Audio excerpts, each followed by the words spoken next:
네, 질문이 하나 들어왔는데 조금 전에 질문이 권력이 된다. 상상력이 가미된 질문을 AGR에게 던지려면 기본적으로 얘가 초중고등학교 교과과정 정도는 기본 상식 정도는 알고 있어야 되지 않겠느냐. 이런 거죠. 그러니까 대단한 특허라던가 우리가 박사 논문이라는 것도 좀 그런 건데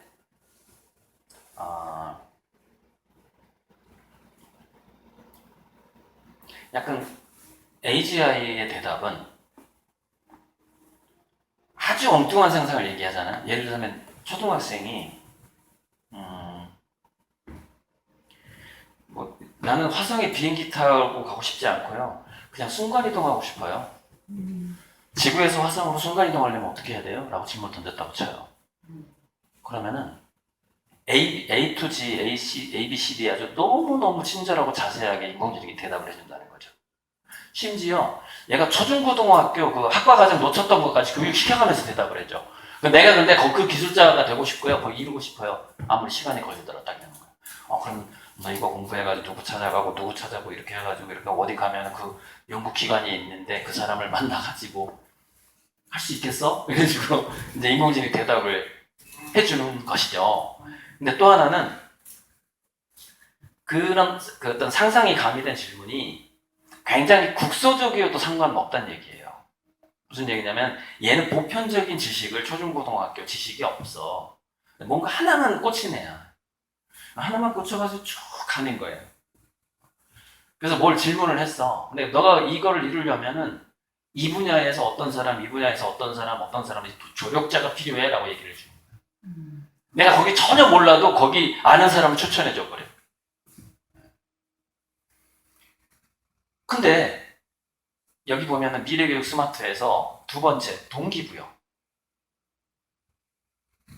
여러분 우리 옛날에 유명한 누구였지? 오바마가 와서 한국 기자들한테 질문하라고 했는데 한국 기자들 아무도 질문 안 하니까 중국 기자가 했던 그 유명한 사건이 있어요. 그게 한국의 문제점이거든. 첫째, 내가 무식한 질문할까봐 쪽팔려. 무식한 질문할까봐. 질문에서 자기 지식이 드러나니까 너무 창피해. 그런 거 여러 가지 우리가 정답형 교육을 시켜버리면은 정답형 교육이 문제점이 뭐냐? 질문에 대한 동기부여를 말살시켜버려요. 질문에 대한 동기부여를 없애버린다는 얘기죠. 그러면 초보적인 질문이어도 괜찮고 문제는 뭐냐면 인공지능이랑 놀면서 별별 엉뚱한 질문을 많이 한 아이일수록 유리하겠죠. 즉 질문에 대한 동기부여가 강한 아이일수록 질문의 퀄리티가 좋아질 것이고 결국에는 인공지능에게 최초의 어떤 특정 질문을 함으로써 그 인공지능이 인간들에게 해법을 제시했는데 그 해법을 제시하도록 한 질문자가 누구냐? 천안의 백석중학교의 3학년 1반의 선생님 아들 얼마나 좋겠어요. 전 인류 10억 명을 먹여 살린다는데 그 얘기입니다. 그래서 그렇게 국소적이어도 되고 부분적으로 들어가도 상관없어요. 초중고등학교 질문이라는 것은 마치 이런 것 같아요. 그러니까 특허청에 가면은 특허도 많고 상표 등록한 것도 되게 많거든요. 그 중에서 현실화되는 게 4%인가 그때 4%. 특허 기술이 특허 내용이 그렇게 많아. 96%가 그냥 서류로만 존재하고 4%만 시장에 나오고 그 4% 중에 또 한 1%만 성공을 한다네요. 0.4%. 근데 그 0.4% 중에서 또 시장에서 성공하려면 또 거기서 또한 1%래. 그러면 0.05% 정도 되는 거예요. 특허 기술이. 자, 무슨 얘기냐면은 초중고등학교의 그동안 우리 역사의 모든 것들을 압축해서 이렇게 모아놨어요. 모아놨는데 질문의 개성이 얼마나 나올 거냐 이 말이죠. 여기서 질문은 상당히 특이하고 개성이 있는 질문이어야 되거든요. 그러니까 그냥 대학원생 아무나 할 수 있는 질문이면 안 돼요. 고등학생 아무나 학교 선생님이니까 아시잖아요. 작년에 했던 질문 올해 또 나오잖아요. 작년 교과 과정에서 애가 했던 질문 올해 또 질문하잖아요. 그 정도 질문하면 안 된다는 거죠. 그 정도는. 얘가 자기만의 얼마나 특이한 과정으로 자기만의 그 지식과 함께 공부와 함께 놀면서 성장을 해야만 하냐는 거죠. 그게 이거잖아요. 개별 맞춤, 어댑티드. 교재 제작. 무슨 얘기냐? 남들이 만든 교재로 공부하면 안 된다는 거 아니에요. 셀프 콜라보. 지가 공부할 걸 지가 결정을 해야 된다는 거 아니에요. 동기부여야 되고 개별 맞춤해야 된다는 거고. 리소스 프리. 리소스 프리가 뭐예요? 너무너무 다양해야 된다는 거예요. 아이들이. 이 교재를 제작하는 리소스가 너무나 다양해야 된다. 왜? 미래 폭발. 미래에 이 아이가 어떤 일을 하게 될지, 어떤 미래를 맞게 될지의 여기서 폭발이라는 불꽃놀이를 의미하면 돼. 어느 방향으로 튈지 모르는 사회고, 어느 정도 정해져 있지만, 도대체 얘는 뭘 하면서 살게 될까라는 것에 대해서, 우리 이제 그 교육자들이나 부모님들은 대충 추측하거나 정해놓거든요. 근데 그게 우리 현재 착각일 수도 있어요. 2025년 이후에 인류는 우리가 상상하지 못한 방향으로 살아갈 수도 있어요. 그리고 그 방향으로 가야만이 얘가 인공지능에게 괜찮은 질문을 하는 애가 될 수가 있겠죠. 즉 우리가 예측하는 방향으로 애가 가. 그러면 작년에 나왔던 질문을 또 하는 애가 되겠죠. 그래서 리소스가 프리가 되어야만이 질문이 권력이 될 수 있다는 얘기죠. AGI는 분명히 AGI 실행 올 텐데. 그리고 이제 테크노 인베디드는 이건 그냥 해도 되고 안 해도 된다고 저는 생각하는데, 이거는 이제 중고등학생, 저는 이제 초등학 1학년 아들도 있는데 ICT랑 같이 놀아요. 얘는 그 소셜 게임을 하면서 게임 중계를 할머니하고 엄마한테 막 하면서 노는데, 그 대신 검도도 하고 바둑도 배우고 한자도 배우고 하죠. 그러니까 게임만 하지는 않는 거죠. 복합적으로. 그러니까 다른 것을 초등학생에 맞게 하면서도 반드시 이 테크놀로지하고는 친해져야지 된다라는, 이게 요즘 스마트 미래 교육이에요. 그래서 제가 그 이지성의 에이트라고 그래가지고 디지털을 몰리하라는 그 에이트가 하나 들어간 거 경악을 해가지고 이지성을 비판하는 영상을 한 20개 찍었잖아요. 아직도 고소를 안 하네. 만약에 누가 나를 그만큼 욕했으면 난 고소했을 것 같은데. 고소해도 소용이 없어. 왜냐면 난 그 책에 대해서 비판하는 거지, 이지성이라는 인격에 대해서 비판하는 게 아니고 책 내용에 대해서 비판하는. 그러면 책 내용으로 싸워야지. 네 말이 맞냐 내 말이 맞냐 이렇게 가야 돼. 그래서 이제 그러니까 이것을 마틴 셀리그만의 행복의 5가지 요소를 인간은 벗어나지 못한다는 거예요. 그런데 순서가 왜 이렇게 내가 만들어놨느냐? 그래서 지구상에서 왜 무슨 미네르바 대학도 있고 이렇게 현장 체험형으로 이렇게 하는 그런 대학도 있고 한데, MIT 미디어 랩이 상당히 어떤 천대적이고 상상력을 최대한 활용하는 교육이다. 물론 걔네들은 기본적으로 우등생이었어요. 거기 가기 전에 우등생이었는데, 그래서 거기서 바로 그 상상력을 굉장히 동원하도록 얘네들을 어떻게 환경을 만들어줘야 될까 해서 만든 게 사피예요. 자, 동기부여하고 열정이 만나잖아요. 열정을 죽이면 안 된다는 게 동기부여를 첫째. 그 다음에 프로젝트를 지가 꼬리를 찾아야 되는데 그게 교재 제작이잖아요. 개별 맞춤. 이렇게 연결되잖아요. 이렇게.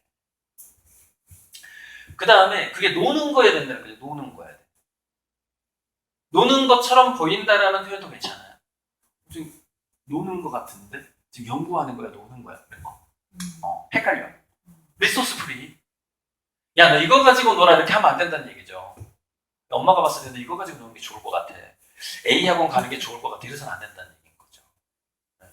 놀이. 그 다음에 친구잖아요. 이제 친구는 이제, 여기서 테크노 인베디드가 우리 아들이 소셜 게임을 하는 것처럼 메타버스 내에서 자기 친구들을 사귀는 거죠. 피어. 이게 MIT 미디어랩의 4P예요. 이렇게 해야 애들이 상상력이 좋아지더라 이 말이에요. 이렇게 해야지. 이렇게 연결되어 있는 거죠. 근데 이 연결은 인간의 행복하고 또 연결이 돼요. 그렇게 해야만이 행복한 교육이 되는 것이죠. 그렇게 해서 저걸 만들어낸 거고. 그래서 오늘 이제 새로 조금 추가했던 게 여기 로봇의 지배라는 책에 나오는 도표 2개를 추가를 해서 그거 설명하면 딱 오늘 딱 끝나겠네요.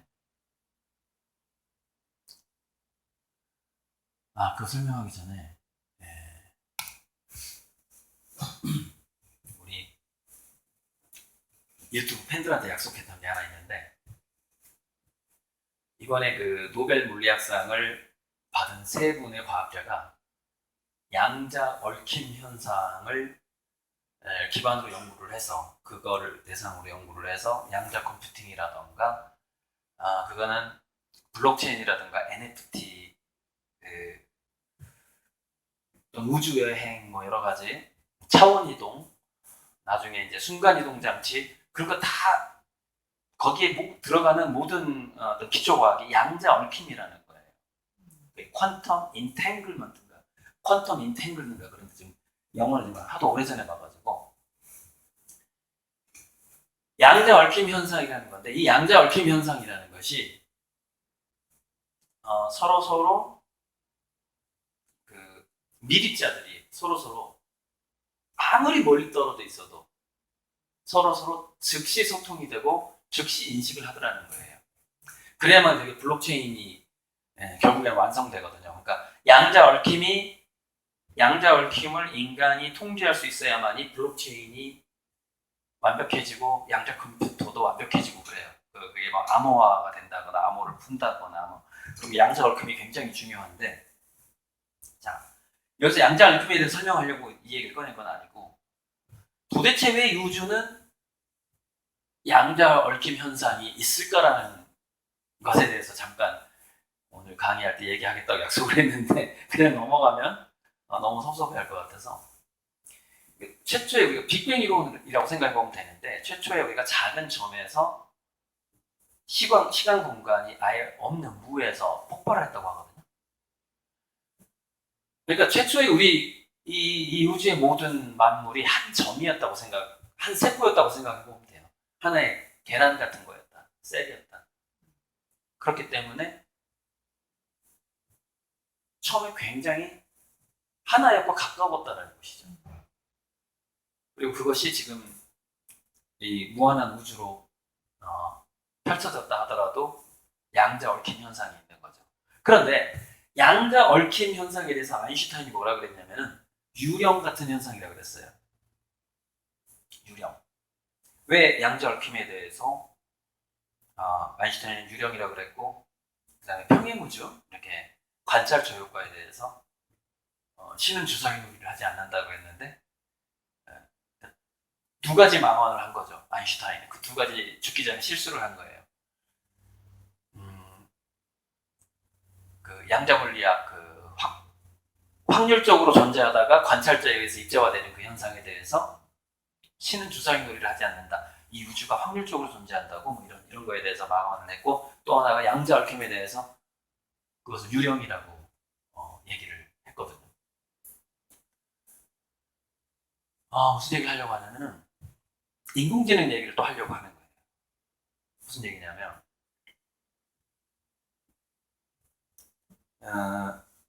인공지능 비관론자들, 저는 왜 인공지능 낙관론자가 되었는가? 그 다음에 대부분의 비관론자가 더 많아요. 한 75% 이상 비관론자예요. 낙관론자가 더 적어요, 인공지능. 그 얘기를 해주고 싶은 거예요.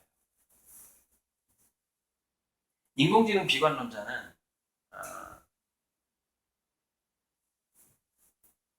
기계적으로 지능이 발달하다 보면은 얘가 굉장히 비인간적일 거라고 생각을 하는 거예요. 비인간적일 것이다, 이렇게 생각을 하는 거예요. 그런데 우리가 물질을 계속 쪼개 들어가 보면 양자 얽힘 현상이 있다라는 얘기는 뭐냐면은 애니미즘이거든요. 모든 물질이 어떤 뭔가 영혼성이 있다라는 걸 의미하는 거예요. 영혼성. 그래서 기계가 정밀화되다 보면, 양자 컴퓨터가 되다 보면 그 기계는 반드시 어떤 이 우주에 어떤 신과 만나게 돼요. 신. 영혼성과 만나게 돼요. 그 일종의 애니미즘 사상인데, 그래서 좀 더 거대한 의식화되는 거예요. 인공지능이. 저는 이제 그렇게 믿는다는 거예요. 그게 양자 얽힘 현상하고 미래의 인공지능의 발달하고, 나는 왜 인공지능을 낙관적으로 믿는가에 대한 게 하나의 단서인데, 인공지능은 발달하면 발달할수록 신과 만나게 돼 있다. 그래서 인공지능 영매가 나오게 돼 있다 이 말이에요. 유령의 말을 하는 기계가 나온다는 거죠. 어차피 양자 컴퓨터가 양자 얽힘 현상으로 만들어지는 것이고, 양자 얽힘 현상의 별명이 유령이라니까요. 인간이 이걸 설명할 수가 없어요. 그러니까 약간 유신론적인 저는 이제 그 결론인데, 특정 종교는 없어요. 할 얘기 더 많은데 양자 얽힘에 대해서 여기까지 얘기하고요. 자, 이제 또 질문 같은 거 있으면 생각해 주시고 이거 마무리 지을게요. 자, 그래서 1979년부터 2009년까지 30년 동안, 미국의 경우에요. 최근에 어떤 연구 결과가 나왔는데 이렇게 된다는 거예요. 예를 들자면은 타자기가 나왔을 때요. 글씨를 잘 쓰던 사람들이 직업을 잃었잖아요. 근데 이제 타자기에서 워드 프로세서 같은 게 이제 나오면은 타자 치던 사람들이 직업을 잃었잖아요.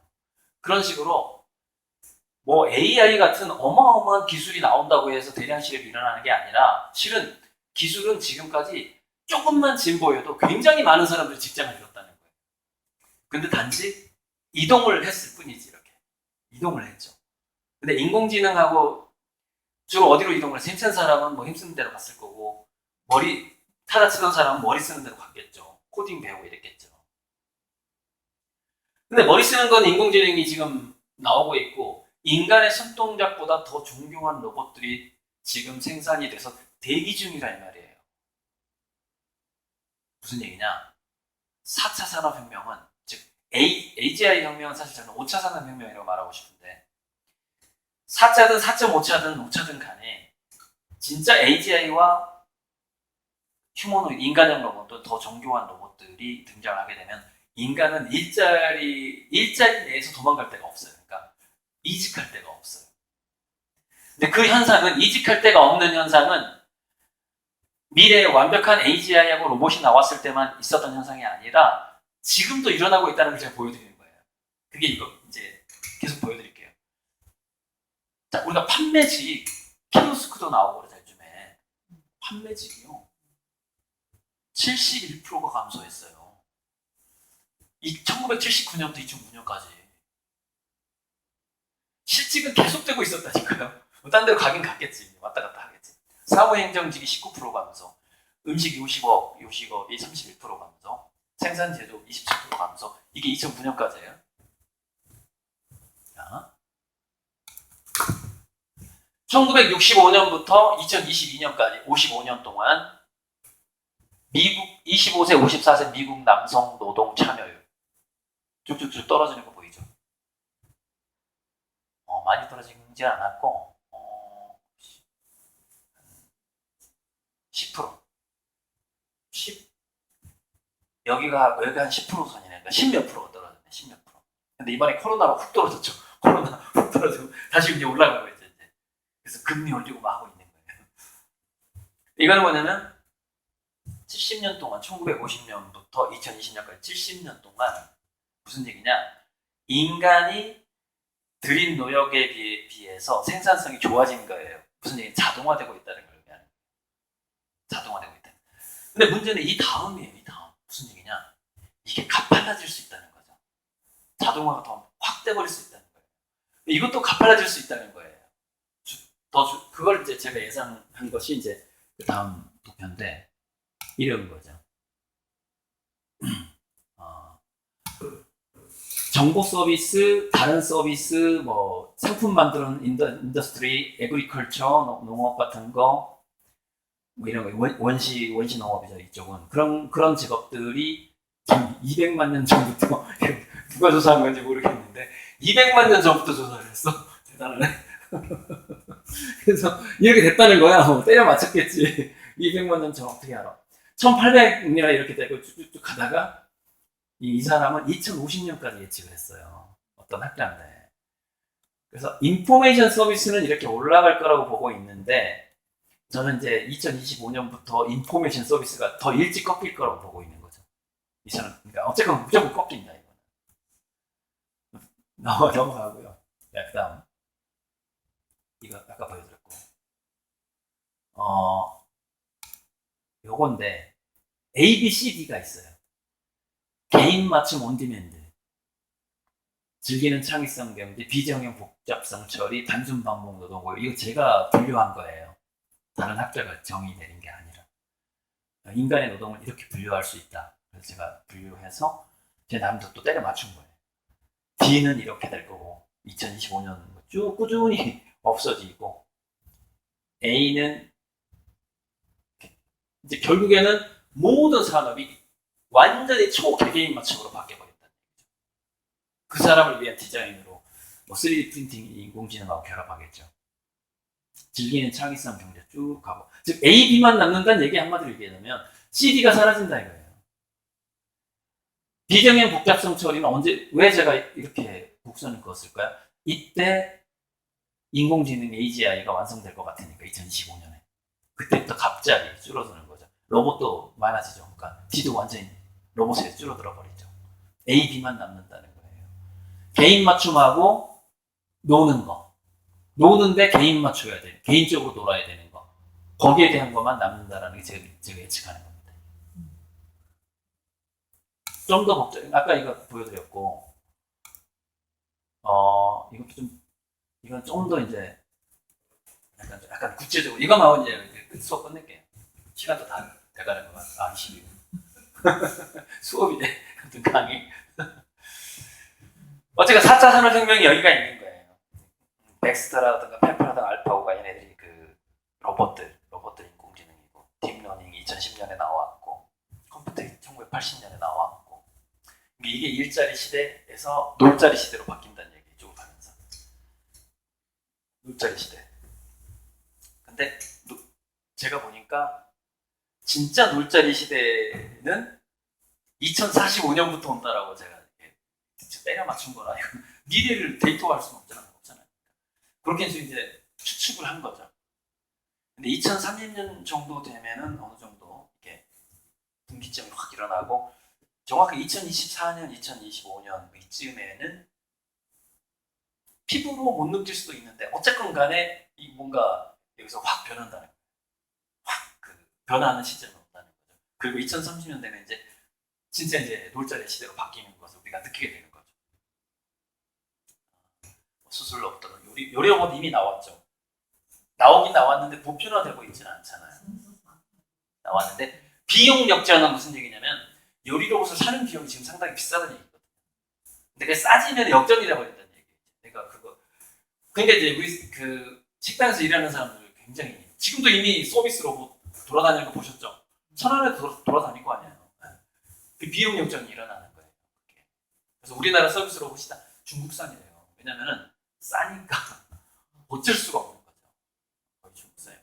어쨌든 이게 조금 더 복잡한 건데, 뭐 자율수명 특이점이라는 것은 2045년쯤 가면 이제 다시 진짜로 젊어지는 시대가 온다는 거예요. 영노화. 그러니까 지금까지 영노화, 엔티에이징은 다 가짜예요. 다 가짜예요. 뭐냐, 피부를 살짝 젊어 보이게 하는 거, 팩 바른 다음에 나타나는 효과, 이런 거, 그 다음에 이런 건데, 이 뒤로 가면은 정말로 DNA의 줄기세포 조작을 통해서 전체 세포를 다시 나이를 진정한 안티에이징의 시대가 2045년쯤에 올 거다라고 추측하는 미래학자들이 있어요. 진짜. 그래서 누가 그랬더라, 레이 쿠저인가 2045년까지만 살아남아 계세요. 이 얘기 한 적이 있어. 근데 단 2045년에 살아남았는데 나의 안티에이징을 위해서 10억에서 100억을 쓸 수 있어야 돼. 돈이 있어야 되겠죠.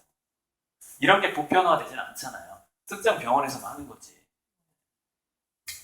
그래서 돈과 수명이 이제 비례하는, 내가 얼마나 재산을 가지느냐 하고 얼마나 오래 건강하게 오래 사느냐가 비례하는 시대로 가게 되니까 조금 상대적인 박탈감이 훨씬 심해지는 그런 과도기가 좀 있는데, 어쨌건 간에 저는 우리 왜 그 엘리시움이라는 영화 같은 거 보면, 엘리시움이라는 영화 같은 거 보면은 맨 위에는 모든 질병을 치료해주는 의료 병원이 있어요. 그래서 근데 그 밑에는 이제 부익부 빈익빈이죠. 근데 얘네들은 그냥 죽어요. 평범하게 살다가 죽어. 그래서 나중에 이제 그게 어떤 혁명 반란이 일어나가지고 위에 있는 로봇이 지상으로 내려와가지고 다 치료해주잖아요.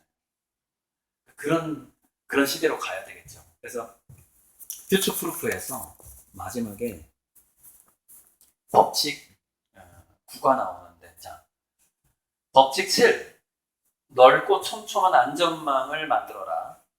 법칙 8, 기계시대에 걸맞는 인간다움을 길러라. 도대체 뭔 말인지 모르겠어. 기계시대에 더 인간다움을 길러라는데 기계시대에 맞는 인간다움이 무엇일까? 저는 그게 아니라 그냥 호모 루텐스라고 생각하거든요. 기본으로 돌아간다. 인간은 원래 우리가 살던 대로 돌아갈 것이다. 근데 법칙 9번이 아주 저는 참 마음에 들었어요. 반란자를 무장시켜라. 무슨 얘기냐?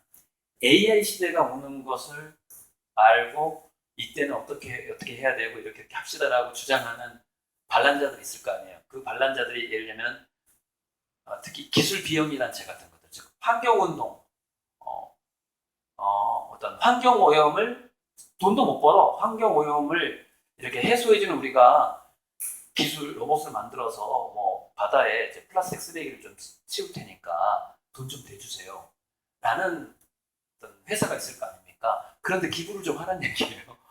반란자를 무장시켜라. 자, 인공지능 시대가 왔을 때 다들 뭐하고 놀고 살아야 되지? 그러면 우리가 예체능 교육을 강화해야 되고 그림 그리고 노래하고 춤추면서 살아야 됩니다. 그러면은 그 예술가들 좀 후원을 해주라는 뜻이에요. 반란자를 무장시키라는 뜻이.